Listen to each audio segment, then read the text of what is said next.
Alright, what's good, Tards? Welcome back to another video. So, a lot of you guys have been asking me to film a case study.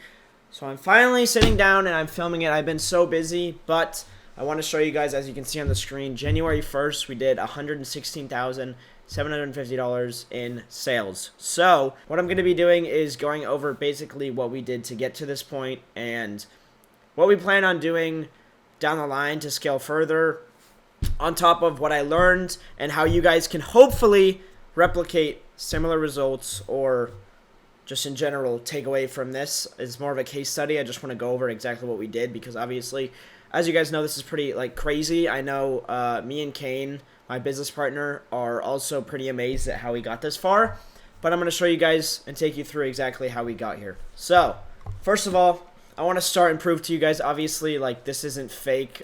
December 1st, you can see we did $559 or $599 in a single day on December 1st. From December 1st to January 1st, we did $766,000. You can literally see the scale.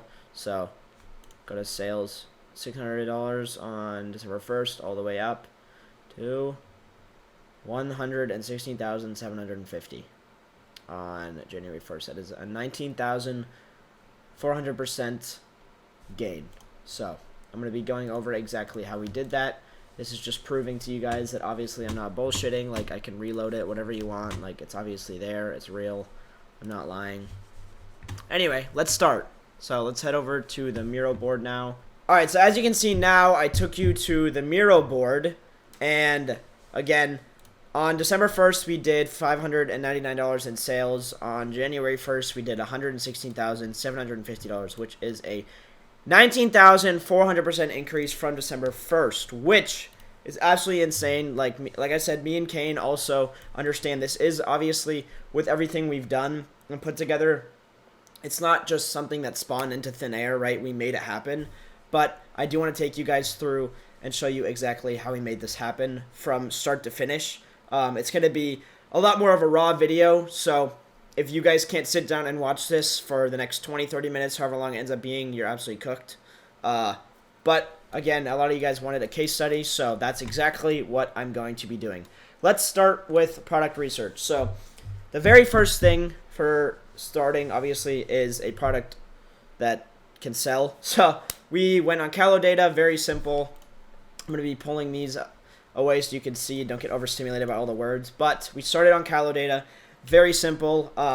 Basically going to be going over what we did and what we looked for. Usually, we just did a basic, research. We usually set it at 30 days, last 7 days, and yesterday, and then we mess with the revenue on actual Calo data. So we kind of just scroll and happen to come across this product. We specifically looked for brands and products that were doing at least 100K per month. So if we're on the 30-day chart, we would put minimum of 100K a month. If we're on the 7-day chart, we would do anywhere from 20 to 30K in the last 7 days. And then if we're on yesterday, I think we would do anywhere from 3 to 5K. So we would look for brands that were doing 100K per month. And the main thing we would just initially ask ourselves as we were looking, obviously the product has to catch your attention while you're scrolling. That's the only way you're really going to pick up on a product. But what we would do is I would have 10 to 15 products that I open into a new tab, and I would scroll and find all of those. And once I'm done and I found 10 to 15 products, I will start asking myself these questions. So what does it solve? What angles can I target, or what angles do I see that are already being targeted in the actual Calo ads? What avatars can I target? This is super important. I'll pick up on that later on. Is there content? Very, very important. You can't obviously scale a product as a dropshipper if there's no content, unless you're doing fully AI, which, again, is possible, but that is up to you. Is there a lot of demand? So this is why the initial 100K per month. We also check Amazon. Make sure there's a lot of demand. That's just a variable that you don't want to deal with. So are there Calo ads I can use to give initial data? So obviously the whole point of testing with Calo ads isn't to scale a brand. You're not going to scale a brand. So what I asked myself is, are there ads I can use to give me initial data? And so we tested 3 to 5, or we'll get to the next section where I talk about what we actually tested. But I saw that there were different avatars and angles to test, so I took those ads, and basically from there we got into the testing phase, which is the next part. Quickly, I want to go over what we did to make our store. It's super simple. I downloaded all those ads. I took them through a transcribing website. From the transcribing website, I put everything into a document. From there, I went into Claude, and I pasted this long summary doc. So I gave Claude this summary prompt, and basically I pasted the document with all the different transcripted ads with this document, and it created an entire analysis and understanding of the product. And then I had it create me a website outline with the actual copy. Then I went on Shopify and just filled it in. Super simple. So let's get back to Miro and show you guys actually the testing phase. Very simple structure. Obviously, one CBO is what we started out with. I don't test or in general run any new campaigns. I only run one campaign unless I'm targeting like different countries and stuff like that. We started at a $100 budget with 5 to 10 color creatives that we ran for two days. After the 2 days, we launched like 5 more creatives with. We might have gotten a little bit of data. I don't exactly remember, but I remember on the second day, the night of the second day, we launched a batch of 5 creatives based on what we saw was working, plus a couple more angles that we could test just to get more adequate data. Because again, the point of the testing phase is not to scale. It's obviously to gather data, and we understood that. So that's exactly what we did. We launched creatives with intent to get data and not become profitable. And then we repeated this for about 2 weeks. So I actually got very sick when we tested this product. So we kind of repeated this for about 2 weeks. We were launching like anywhere from 5 to 10 to 15 creatives every week in the testing phase. And we were kind of in the testing phase for a while just because I got really, really sick. I had pneumonia, so I couldn't actually work very hard. But the product kind of ran itself with the ripped ads. Obviously, I would say that you guys should not do this. I happened to get sick, so that's just kind of what happened. And don't, a misconception that I want to quickly touch on is that it's not a winning product that you find. You probably heard this a lot, but you create winning products with winning ads, right? So I get a lot of questions like, oh, how did you know this was a winning product? We didn't, okay? We had no idea it would scale to this, but we made it scale to that with data. And obviously, if you asked me a month ago, I'd have been like, okay, yeah, I can see where this is going. We're obviously going to be able to scale this. But initially, we did not see this any different from any other product. We just happened to make this work because we implemented what I'm going to show you in the next couple things. So from there, like I said, I got super sick. The product kind of ran itself with the ripped ads. Let's move into the optimization phase, which is the most important part, which we absolutely locked in on. All right, moving into the optimization phase. The first thing we did, before the Amazon research, before everything, analyze the ad account. Literally whip out a notebook, a pen and paper, look at your ad account, look at all the metrics, look at the charts, what's performing. Okay, this ad is getting all the sales, this ad's getting all the spend. Click charts, see what age range is buying it, write it down. Okay, from there, watch the actual creative. Do some manual learnings. Ask yourself, why do you think this might have worked? Is the hook rate good? Is the hold rate good? You won't know the answer, but just get an idea and look at your ads. And even if you have no idea what you're doing, ask yourself some simple questions. Is the avatar that is buying from this clearly being called out in the ad? Yes or no? Does this clearly align with the actual avatar? What desire is this creative targeting? What kind of messaging is in this creative? What kind of style is this creative? Just write these things down. You're not going to know. You will never know when you're doing learnings, but you can take an educated guess. And I promise you, when you get into the habit of that, you will get better.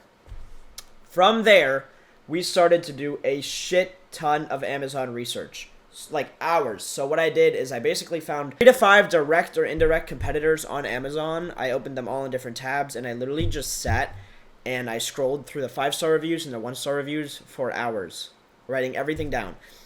Writing down objections, what they wanted, what they didn't want, problems people were facing, different angles, different avatars, ages. I just wrote everything down, and I just brainstormed, right? I got into the habit of understanding my customer and seeing why people are actually buying, you have to remember that these are actual people you are selling to. These aren't just random bots on the internet. And so when I kind of shifted my mindset in that way, when I started doing the research, I understood more of why these people were actually buying our product. Like, I could kind of see what was causing them to buy this product, and I correlated that to the ad because I did my learnings before. So from there, what we did is, like I said, we looked at the data. So you do your Amazon research, look back at the ad, do more learnings, okay? If your ad was a winner, do more learnings. Learnings are so important. Try to figure out and come up with some ideas as to why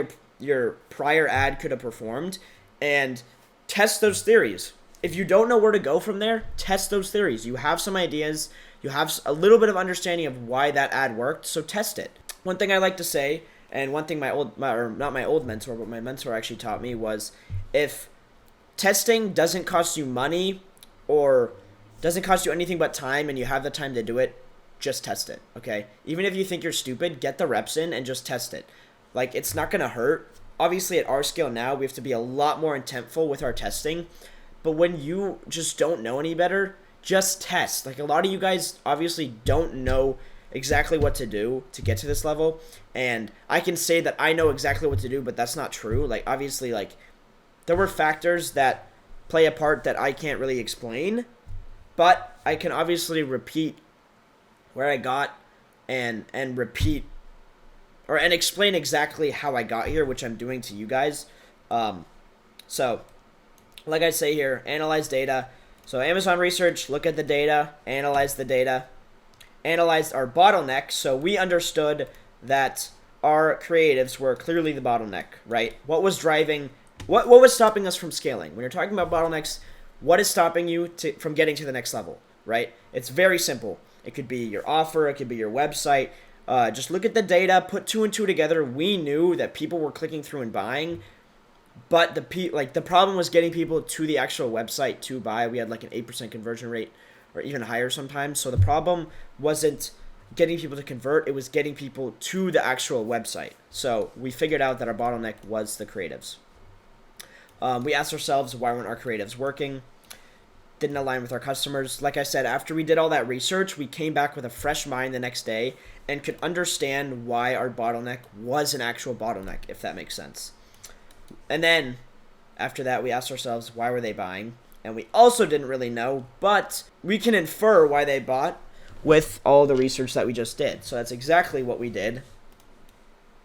And we started calling customers. This is the biggest thing that changed everything for us. And I guarantee you nobody has ever told you guys to do this, ever. But I am telling you right now, calling customers changed the game for us like fucking crazy. Calling customers was insane. What we did was me and Kane sat down with a document and we filtered our Shopify by total AOV. So we started calling people from the highest AOV to the lowest AOV, went down the list and called hundreds of customers and asked between 5 and 7 questions. We would incentivize them and say, hey, like, we'll give you 15% off, get a little bit of your time. We just want to ask some questions. We're with whatever, like, support, acting like customer support for your brand. And so what we did was sit and call all these customers and oh my god, we got so much information. We literally cracked a winning ad from that research. It was the most insane thing ever, and I honestly would say this was the pivotal moment for our brand. This was nearing December 1st when we started to scale, was when we were calling these customers. But this is so important. If you guys have more questions, feel free to ask me, either in the comments or just in the Discord. You can ask me about calling customers. I can actually give you guys some of the questions I asked, but let's go to the next thing. Strict ad launching schedule. So in the optimization phase, it is very important that you are on a strict schedule with the creatives that you're launching, right? The problem that a lot of people have is that they don't work fast enough. And when you're in the optimization phase, working fast and having speed and urgency is very important. So we had a very strict ad launching schedule of 10 concepts every 3 days. So between me and Kane, that was 5 each every 3 days, which means we would launch 20 a week. Extremely important.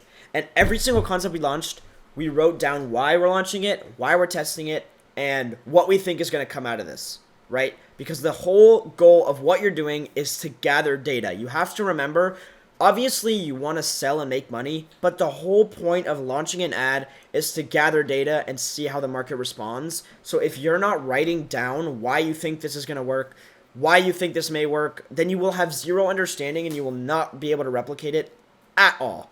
And this is why people with with ripped ads question me all the time. Yo, how'd you do this? Like, I don't understand. I launch ads, they don't work. You have no idea why an ad works or why it doesn't, or why it could or why it couldn't. You have no idea. So start writing down why you think an ad's going to work, and when you launch, be very strict with that. So 10 concepts a week, that's what we agreed on with my mentor, and so that's what we were doing. Very strict. We would get it done no matter what. This now, like I said, takes us into the scaling phase, which was obviously pretty crazy for us because we scaled to 120K a day. First thing we did, from calling the customers, we saw an ad start to pick up, right? It had between a 2.5 ROAS, 2.5 ROAS. We saw that it was working. We obviously had an idea why it was working because I just told you guys, write it down, which we did. So we had an idea of why that was working.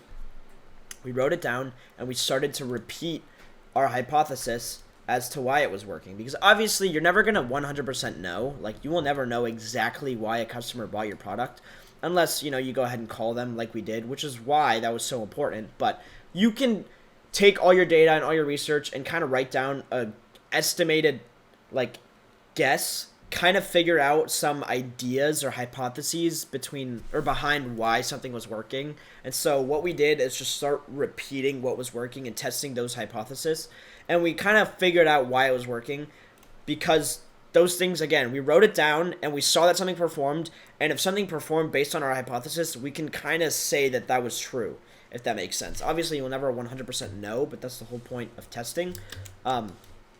We continued in the scaling phase to be very, very strict with our schedule because the most important thing is to not let ads die out and not let your momentum die out. So we were very strict with our ad schedules. We kept launching winning ads because we knew the customer now, right? We did all our base research. We actually called the customers and learned why they were buying the product. We called the customers, figured out why they were actually buying the product, tested in the ads what we learned from them, and they performed because guess what? You knew why the customers are buying. So obviously, if you repeat what's working, you can convert more people. And so we did that, and guess what? It happened to work. What we actually did for scaling, like the actual scaling phase, quote unquote, was we bumped budget by 20% every single day. So we were waiting until an ad had above a 30% margin for 2 to 3 days consistently, and that's when we started to bump. So when we're actually under 1,000 spend, let me write this down so you guys don't get too confusing, or so it doesn't get too confusing. If you're under $1,000 daily budget, right, you're gonna bump between 30 and 50%. Hold on. If you're under $1,000 budget and you have an ad that gets over 30% margins for 2 to 3 days, okay, this is going to put you into the scaling protocol. All right, you're going to bump your budget, and then once you bump your budget, you're going to give it another 2 to 3 days, okay? If you're still at that 30%, you're going to bump another 30 to 50%. Up until you close in on $1,000 budget. From there, what we start doing is, as you see it get more consistent and you hit that 30% margin every single day you're going to bump by 20%. So that's why I say here 20% bump daily. We got into the scaling protocol and we started bumping the budget by 20% every single day. And consistently launching ads every 3 days. It is so important that you stay strict with your ad schedule, especially while you're optimizing and scaling, because you do not want that momentum to die out. And we scaled like Chads. Every single day was a new record. Like, literally, we started scaling like 5K, 7K, 12K, 15K, 18K, 23K, 30K, 33K, 34K, 56K, 58, 60, 66, 80, 97, 117. It literally, we just kept scaling. It was insane. And that's what you guys saw. I was obviously posting about it. So it was literally insane. It was the most like crazy thing ever to see this work for us.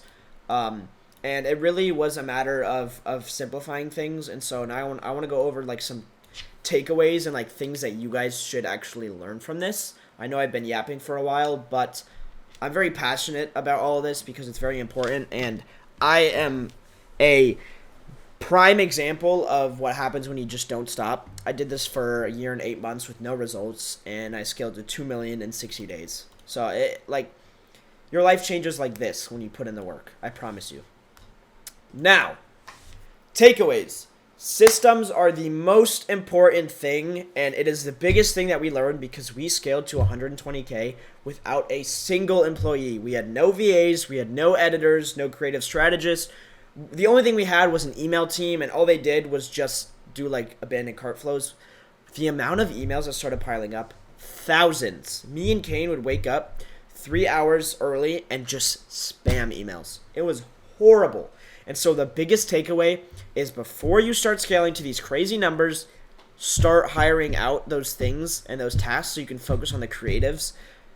Like a VA team is so important. Make sure you know how to get a VA. Make sure you know where to get VAs. So if you need more, you need to hire VAs ASAP, you get it done.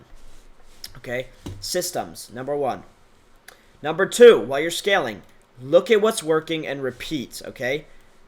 Do not try to figure out the next thing and try to figure out what else I need to do. Okay, if something's working, milk what's working until you hit your ceiling. And what I mean by hitting your ceiling is your margins start to get slimmer. Okay, once your margins start to get slimmer, then you can branch out. You can go new countries, whatever, new audiences, new market segments of people that haven't seen your product, and just new ways to sell your product, a new problem to sell your product for.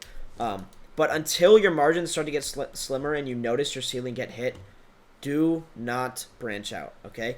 Just keep it simple. If this is working, why would we test something else? Let's just make what's working work better. Let's make everything about what's working better, okay? And that's how we got to 120K. That's all we did, just repeat what was working. We did not branch out. We did what was working, and we stuck to that, okay? Now, closing in on the end of this video here, because I know I have been absolutely fucking yapping, but I really, really hope you guys are taking away some good stuff from this. How are we going to keep this brand long term? So basically from now until whenever we exit it, systems, okay? So important. Because right now, we scaled down. We're still doing between 30 and 40K a day. We are basically just focusing on hiring out. My business partner, Kane, who just said hi, is doing the more operational stuff. So he's hiring the teams, he's hiring the editors. I did have a connection to a creative strategist, so we have him on trial right now, and we're building out these systems so that when we can actually, have it all work for us, we can scale without having to be so hands-on and have so many issues rise. Okay, so the most important thing to take away, like I said, is that systems are so important. Look at what's working and repeat, and just simplify everything, guys. Okay, I promise you, it is not as confusing as you think. Obviously, there's a lot of stuff that comes down to marketing, and you will figure it out. I can tell you firsthand, I figured it out. So just work your ass off and just focus on the inputs, all right? The outputs will come as a result of that. But that's kind of where I'm going to end off this video. I know I've been talking for a minute, and I really hope you guys take away a lot from this case study. It's been a pretty crazy journey to now, where we've done 116K, and I think overall we've done between, let's see the total, we've done 1.87 mil, which is pretty insane. But I really hope you guys enjoyed this case study. Please let me know your thoughts in the comments. I also want to let you guys know that the Discord is down below as well. I'm not trying to funnel you in, okay? Just if you guys want to talk to me firsthand, join the Discord and ask me questions there. It's free to get in, so join up in there. And I really hope you guys enjoy this and can take away these things. And And yeah, man, I'm really excited for all you guys to be able to get to this level. It's such an amazing feeling to see all your work prosper. And so I just want to say thank you for watching. I wish you guys the best of luck with ecom. Like I promised you, you're gonna figure it out. And if you guys have any questions, let me know. Let me know your thoughts on this video as well. Give me any feedback. You know, I'm always trying to learn and become better in every aspect of life. So I appreciate you guys for watching. Make sure to subscribe and like the video. I'm saying that like a fucking bot, but I'd really appreciate it. I put a lot of time into these videos to help you guys out. And I know, you know, I don't need to be paid for these videos, whatever, but the most you guys can do is just subscribe and let me know how you liked it. Just so I know, give me a little bit of feedback. But I appreciate you guys. God bless, and I will see you guys in the Discord or in the next video. Peace.